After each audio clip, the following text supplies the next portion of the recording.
Political, entertainment, sports और हर तरह की न्यूज़ के लिए फेस न्यूज़ चैनल सब्सक्राइब करें और इंस्टेंट अपडेट्स के लिए बेल आइकन जरूर दबाएं। फेस ग्रुप द्वारा फेस राष्ट्रीय गौरव अवार्ड 2022 का आयोजन साहिबाबाद स्थित होटल ली एलिगेंट में किया गया। कार्यक्रम में दिल्ली अल्पसंख्यक आयोग के चेयरमैन जाकिर खान ने मुख्य अतिथि के रूप में शिरकत की।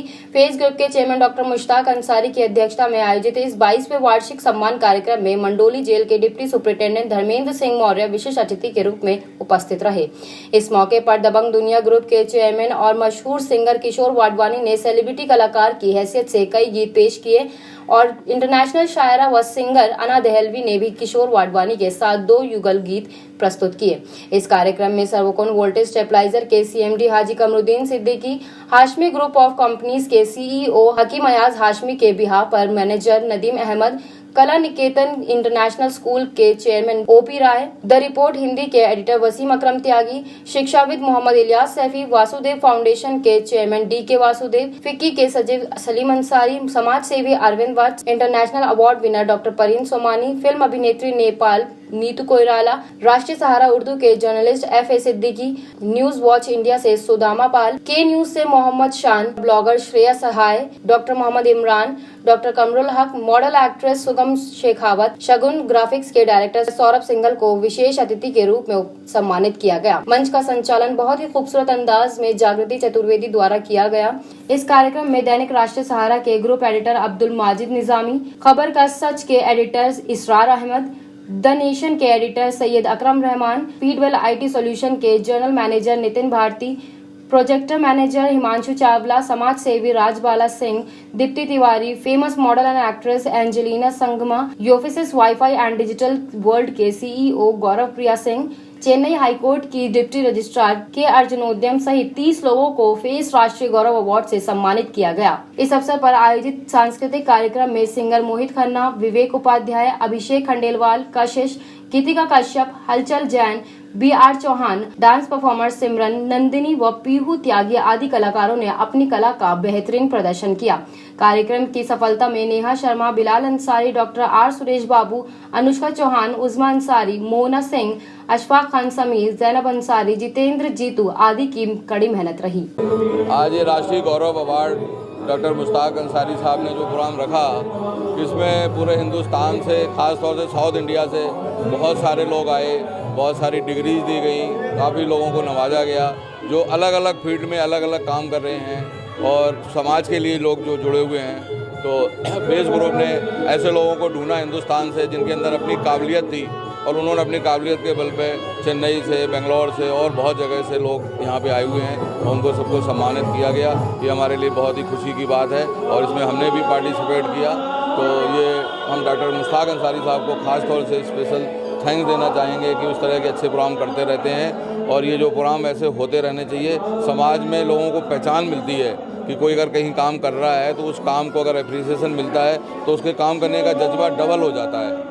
सर, आप देश के बहुत बड़े कारोबारी हैं, ऐसे में जो असामाजिक तत्व देश का माहौल खराब करने की कोशिश कर रहे हैं, तो क्या मैसेज देना चाहिए? क्योंकि इस सबके नीचे सब समाज के देखो, हमारा हिंदुस्तान जो है ना, ये गंगा जमनी तहजीब है और ये सदियों साल पुरानी संस्कृति जो चली आ रही है। तो हर जगह कुछ ना कुछ ऐसे लोग होते हैं। हम यही गुजारिश करेंगे कि एक अमन चैन का पूरा माहौल रहे और हिंदुस्तान का जो जैसे चला आ रहा है इसी तरह से माहौल रहना चाहिए। कुछ लोग उसको ख़राब कर रहे हैं तो ऐसा नहीं होना चाहिए, क्योंकि इसमें सभी का हक है, चाहे हिंदू है, मुसलमान है, सिख है, ईसाई हैं, सभी लोगों का इसमें रहने का हक है और हिंदुस्तान ये सभी का है। तो इसको हमें मेंटेन रखना चाहिए। यही हम दुआ करते हैं अल्लाह ताला से कि इस रमज़ान के महीने में ये हमारे हिंदुस्तान में अमन चैन रहे और सभी लोग मिलजुल के रहें। ये हमारा पैगाम। मुश्ताक अंसारी जी का ये जो अवार्ड फंक्शन है 2022 का, ये बहुत ही सराहनीय उन लोगों के लिए जो समाज में सेवा करते हैं और जो समाज के लिए अपना जीवन निछावर कर देते हैं। उनको कुछ नहीं मिलता और मैंने बहुत ऐसा देखा है कि कई ऐसे परिवार होते जो गरीब परिवार हैं और उन परिवारों के जो उनके परिवार वाले बहुत उनको कोसते हैं कि हमेशा समाज के लिए लगे रहते हो, घर नहीं देखते हो। क्योंकि जो सामाजिक कार्यकर्ता होता है उसको अपने घर बार से ज़्यादा अपने समाज के प्रति लगाव होता है, मगर उनको जब इनको ये अवार्ड मिलते हैं और इस तरीके से प्रोत्साहन मिलता है तो उनका परिवार भी खुश होता है और उनको कहते हैं कि देखिए जो मेरे परिवार को त्याग कर और इन परिवार को त्याग कर समाज के प्रति ये निष्ठावान हो गए हैं और उनको ये अवार्ड मिला है, वो खुशी प्रदान करता है। और इस बात की ये निशानी होती है अवार्ड कि समाज कभी किसी को तिरस्कार नहीं करता, जो समाज के लिए काम करता है उसको सम्मान जरूर मिलता है। I'm from United Kingdom. How do you feel today? I'm feeling really proud and I'm very honored that I'm invited in a FACE Gaurav Rashtriya Award.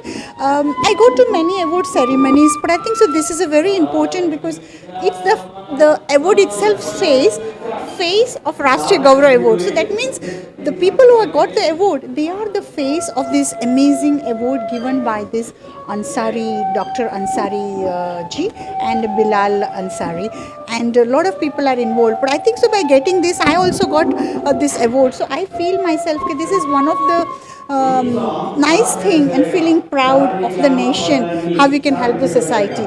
I am a humanitarian and philanthropist. I am a writer, author.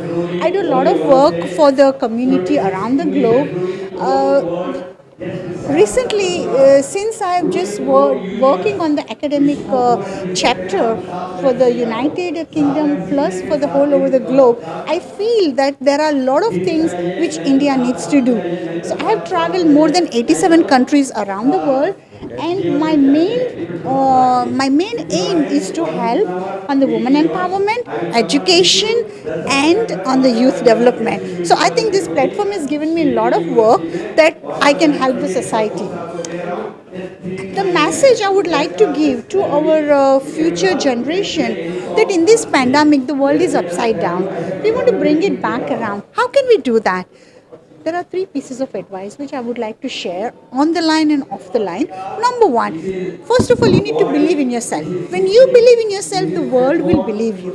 Number 2, be honest, be ethical, help each other and support and inspire others. Be the role model. When you do the right things, people will follow you. And number 3, build the bridges. When you build the bridges, the world will become very small. You know, COVID-19, coronavirus has brought everybody on the same platform. There is no rich, there is no poor, there is no anyone there is no color, there is no tribe. But COVID-19 has brought everybody one, and we should bring ourselves by building the bridges, inspire not just India, not just our nation, but around the globe. Thank you very much once again for having me here, and I would like to say a big thank you to News India, 24 News and Face News and all the media people who are here and going to inspire the whole world. Shrimati Shanta Kulkarni. How do you feel? Shrimati Shanta Kulkarni, ZP, Karnataka Development Officer. How did you feel? Raichur place. Karnataka Development Officer Shrimati Shanta Kulkarni. इवर हम women's award है कन्नड़ में बात करना. देखिए, ये जिम्मेदारी हर नागरिक की है. ये अल्पसंख्यक आयोग अपना कार्य करता, मगर ये जिम्मेदारी हर उस नागरिक की है जो इस देश की एकता और अखंडता को चाहता है. मगर मैं ये चाहता हूँ कि बड़ा ही मुझे सुन के आश्चर्य हुआ, हनुमान जयंती के शुभ अवसर पर इस तरीके से कोई माहौल बनना. कोई भी जयंती हो वो संदेश प्यार और मोहब्बत का देती है, वो संदेश सबको इस बात का जयंती देती है. हनुमान जयंती इस बात का, हनुमान जी राम भक्त थे, राम का संदेश है, श्री रामचंद्र जी का संदेश है कि हर समाज, हर वर्ग का इंसान होता है, उसके साथ कोई बुरा बर्ताव ना हो, इंसानियत के ख़िलाफ़ कोई खिलवाड़ ना हो. इंसानियत के जो धज्जियाँ उड़ाई जाती है ऐसे नारे देके, वो श्री रामचंद्र जी की आस्था को ठेस पहुंचाती है, श्री रामचंद्र जी के पैगाम को ठेस पहुंचाती है. श्री रामचंद्र जी अपने पिता के एक आदेश से 14 वर्ष का वनवास काट के आए, और उन्होंने वहाँ पर इस बात का संदेश दिया कि जो हमारा समाज है और समाज में रहने वाले लोग हैं उनके प्रति हमेशा निष्ठावान होना चाहिए. और जो श्री रामचंद्र जी का एक संदेश है कि मानवता का संदेश. हनुमान जी श्री रामचंद्र जी को क्यों अपने दिल में बसाया? वो इसलिए बसाया हनुमान जी ने कि श्री रामचंद्र जी ने पूरे उनके समाज में, उनके राज्य के अंदर किसी भी वर्ग का, चाहे वो छोटे वर्ग का हो चाहे उच्च वर्ग का हो, उनको समान अवसर था. वहाँ पे किसी तरीके का कोई भेदभाव नहीं था और इस तरीके की घटनाएं श्री रामचंद्र जी की आस्था को जो है वो ठेस पहुँचाते हैं। क्या मैसेज देना चाहेंगे? मैं मैसेज देना चाहता हूँ, मैं संदेश देना चाहता हूँ कि हिंदुस्तान के हम नागरिक हैं, हम सब हिंदुस्तानी हैं और हिंदुस्तानी के नाते ये मैं सब लोगों को एक दूसरे के धर्मों के प्रति सम्मान रखना चाहिए, आदर सत्कार करना चाहिए। इंसान इंसान होता है, इंसानियत के नाते